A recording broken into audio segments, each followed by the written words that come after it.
हमारा आज का विषय है शीर्षक संरचना। शीर्षक शीर्ष अर्थात सिर, सबसे ऊपर, जो सबसे ऊपर है वो शीर्षक है, शीर्षस्थ है जो संरचना, उसका निर्माण। तो अभिप्राय यह है कि इस विषय में हम कुछ ऐसा पढ़ने जा रहे हैं कि हम किसी भी विधा का शीर्षक कैसे रखते हैं। अगर हम किसी समाचार में कोई खबर देते हैं, कोई समाचार छापते हैं, तो उसकी टाइटल, उसका शीर्षक कैसे देते हैं, उसका निर्माण कैसे करते हैं, उसके क्या नियम हैं, कहाँ कहाँ हमें शीर्षक की ज़रूरत महसूस होती है, उसके क्या ध्यातव्य बिंदु हैं कि हमें किसी का शीर्षक बनाते समय किन किन बातों का ध्यान रखना चाहिए। शीर्षक एक ऐसा पदबंध है या ऐसा शब्द समूह है जो किसी भी रचना के विषय में हमें बताता है कि आखिर ये रचना किस विषय पर लिखी गई है, क्या इसका उद्देश्य है, किस वातावरण को ये प्रेरित है, कौन कौन से इसके पात्र हैं। किसी भी विधा का शीर्षक वो उसके केंद्रीय भाव की ओर संकेत करता है, वो बहुत ही संक्षिप्त रहता है और रुचि के उसमें क्या रुचि के प्रति हमारे अंदर रुचि पैदा करता है और आकर्षण पैदा करता है। कि जैसे अगर मान लो आपको एक फिल्म देखने जाना है, तो आप सबसे पहले उसका नाम सुनेंगे कि क्या फिल्म, तो वो नाम ही अगर आपको आकर्षित करेगा तभी आप उस फिल्म को देखने की इच्छा जाहिर करेंगे और आप थिएटर जाएंगे और आप फिल्म देखेंगे। तो किसी भी कहानी का नाम है, अगर नाम में अच्छी लगती है कहानी तो तुम्हारा मन भी करेगा कि तुम उससे कहानी को पढ़ो। तो शीर्षक जो होता है किसी भी विधा का, वो बहुत ही अहम होता है, क्योंकि सबसे पहला आकर्षण तो वही पैदा करता है। एक समय था जब हमारा ध्यान केवल एक काव्य की तरफ रहता था, क्योंकि साहित्य और काव्य एक दूसरे के पर्याय रहते थे, क्योंकि साहित्य का सृजन सिर्फ काव्य में होता था। धीरे धीरे काव्य के साथ साथ पद्य के साथ साथ गद्य की भी रचना होने लगी, साहित्य अपने आप में विस्तार लेने लगा। वक्त और बदला, साहित्य के साथ साथ प्रिंटिंग प्रेस लग गई, तो पत्रकारिता आ गई, बहुत सी बड़ी बड़ी मैगजीन्स हर महीने मासिक, कभी पाक्षिक, कभी साप्ताहिक निकलने लगी, समाचार पत्र रोज छपने लगे।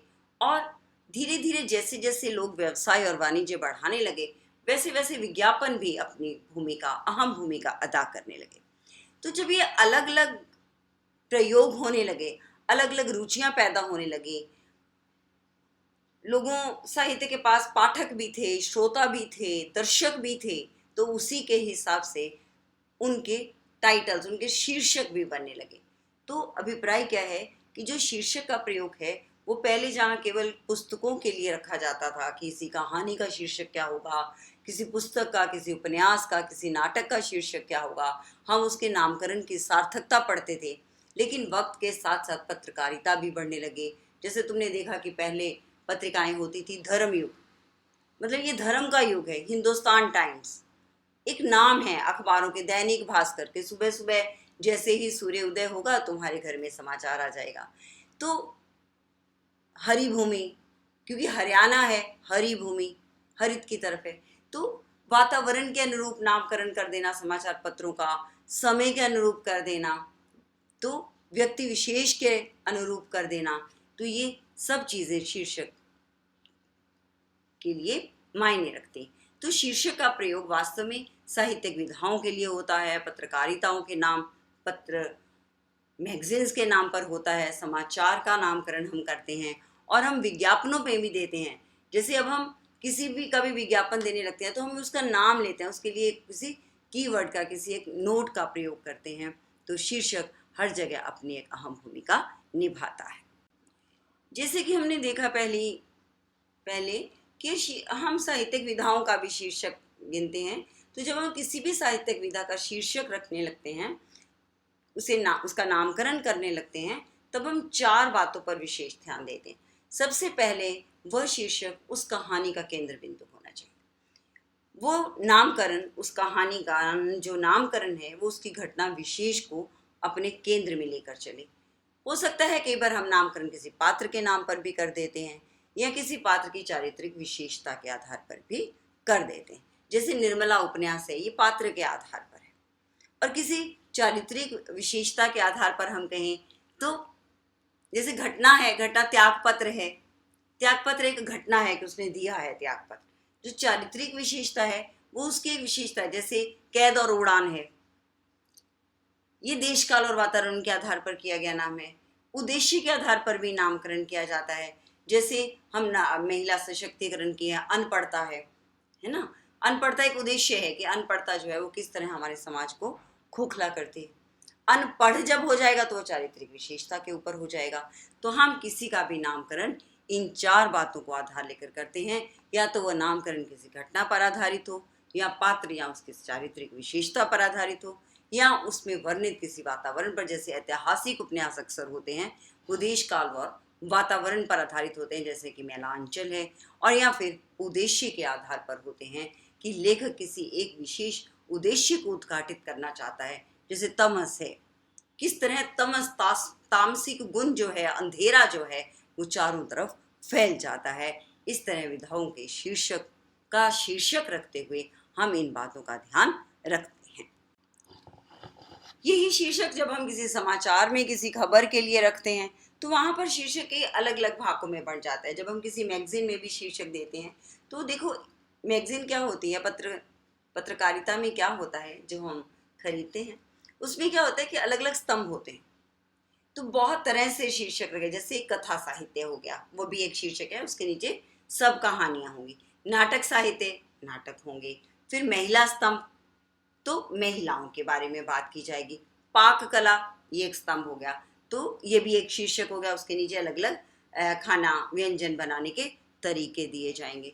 तो इसी तरह जैसे आपने खबर में देखा कि एक बहुत बड़ी खबर होती है, आजकल कोरोना की खबरें बहुत ज़्यादा हैं, या किसी एक व्यक्ति विशेष ने बहुत कोई उन्नति की है, ऐसी खबरें भी छपती रहती। तो सबसे पहले एक प्रमुख शीर्षक होता है, उसके नीचे छोटा छोटा लिखा हुआ एक उपशीर्षक होता है, फिर उसके नीचे उसकी व्याख्या होती है, और इस तरह से 3 रूपों में वो एक खबर को छापते हैं। तो ये अलग स्तंभ शीर्षक होते हैं। जैसे मैंने अभी आपको बताया कि ये महिला स्तंभ है, हास्य व्यंग्य स्तंभ है, तो स्तंभ के आधार पर भी हम पत्रिकाओं में शीर्षक देते हैं। तो जहां हम पहले एक काव्य रचना या कथा रचना या साहित्य रचना को शीर्षक देते हैं, फिर पत्रकारिता में स्तंभों के आधार पर शीर्षक दिया जाता है, और समाचार पत्रों में हम समाचार या खबर के आधार पर शीर्षक देते हैं।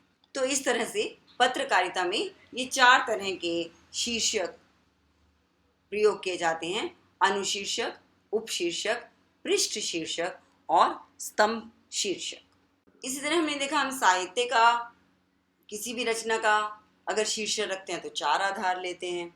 इसी तरह जब हम समाचार या पत्रिकाओं में शीर्षक देते हैं तो उनका एक अलग तरीका है। इसी तरह जैसे हम विज्ञापन में शीर्षक देते हैं, तो शीर्षक मतलब जब हम एक विज्ञापन बनाते हैं तो किस तरह हम कम से कम शब्दों में ज़्यादा से ज़्यादा बात कहने की कोशिश करते हैं।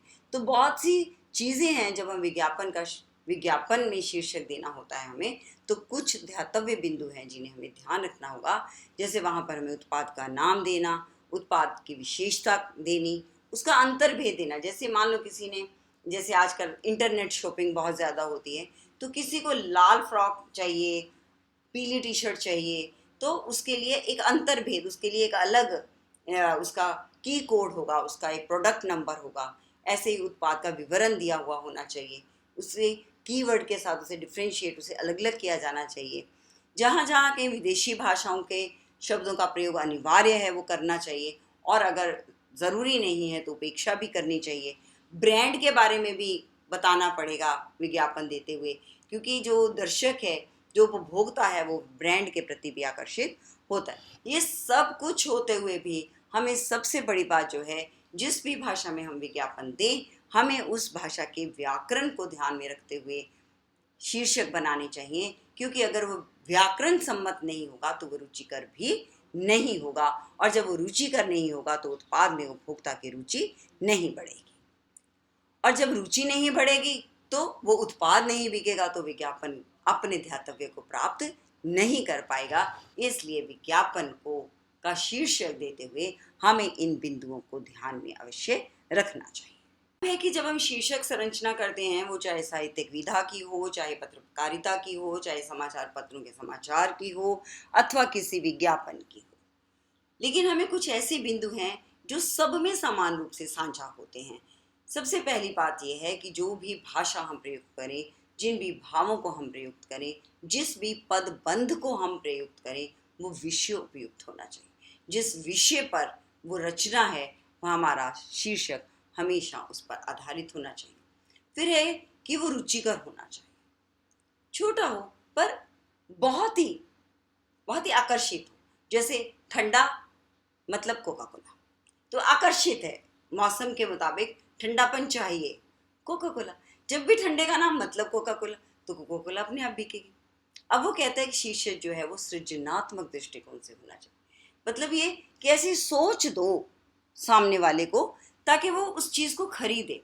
अब आप कल्पना करो कि जब एक इंश्योरेंस कंपनी अपना विज्ञापन देती है, मान लो उसका शीर्षक वो देती, और उसकी वो टैग लाइन ये बना दे कि जब तुम मरोगे तो तुम्हें पैसा मिलेगा, तो कहेगा अरे भाई जब मैं मर ही जाऊंगा तो मैं पैसा क्या करूंगा।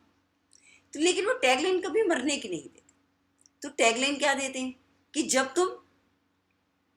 तुम्हारे परिवार को जरूरत पड़ेगी, तुम्हें क्या होगा तो नाम ही नहीं लेते, तुम्हारे परिवार की जिनको तुम चाहते हो उनको जरूरत पड़ेगी तब क्या होगा। तो एक सृजनात्मक सोच। अब एक उदासी में से भी जब वो एक खुशी की लहर निकालने की बात करते हैं, तब हम उसको सृजनात्मक दृष्टिकोण से बना हुआ शीर्षक कह सकते हैं। अब वो कहता है उसकी जो जो भी शीर्षक देता है वो शीर्षक विवेकपूर्ण होना चाहिए।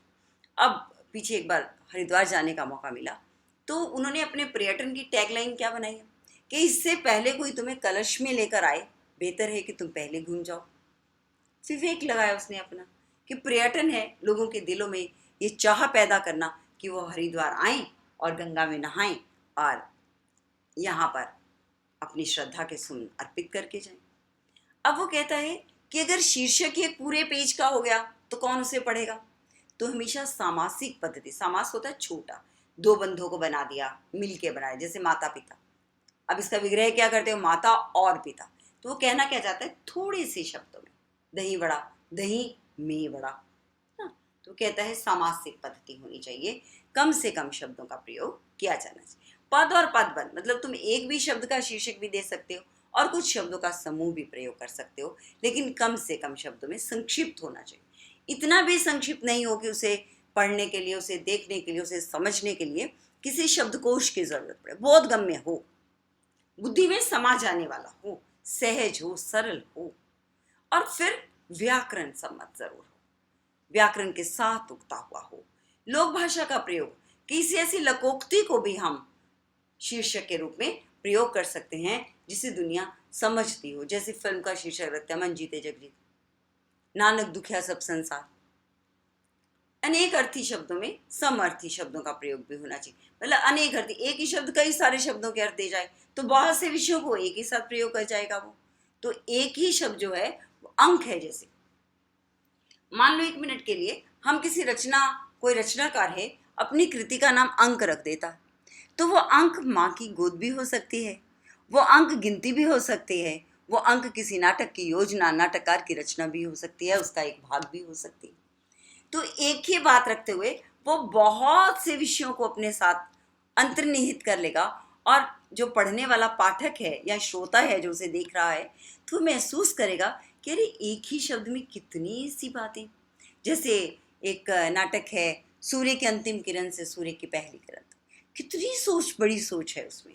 शीर्षक दिया उसने, हालांकि शीर्षक थोड़ा लंबा है, पदबंध है पूरा, कि सूर्य की अंतिम किरण से एक रात की कहानी भी हो सकती है, एक सुबह की कहानी भी हो सकती है, एक जिंदगी के संघर्षों से जिंदगी के उजाले की कहानी भी हो सकती है।